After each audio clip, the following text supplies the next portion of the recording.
उस दिन व्यापारी को बुलाना ही नहीं। ये बात मेरी बहुत बारीकी से याद रखना,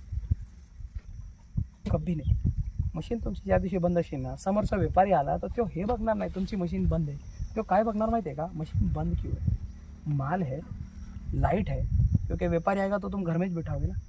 घर में बैठाओगे तो पंखा चलेगा ना, जब पंखा चलेगा तो लाइट है, और लाइट है तो तुम्हारा मशीन क्यों नहीं चल रहा, माल भी है, दिक्कत क्या है, अड़चन का है। जब आप कोई सेकेंड हैंड गाड़ी खरीदने जाते हैं तो गाड़ी का टायर पे कॉइन डाल के देखते, आपण असा टायरला कॉइन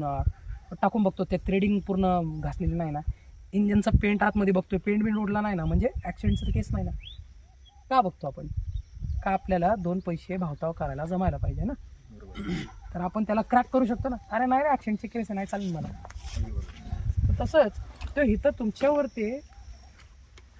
ते टॅक्ट्रिक नाही वापरायला पाहिजे, त्यासाठी मशीन चालू ठेवायची एक, दुसरं तुम्ही एक जागा बनवा, आता भरपूर जागा आहे, तिथं सावली आहे, तिथं 2 खुर्ची लावली, व्यापारीला तिथं बसवला, सेट आहे, हे सॅम्पल आहे, माल इतना रेडी।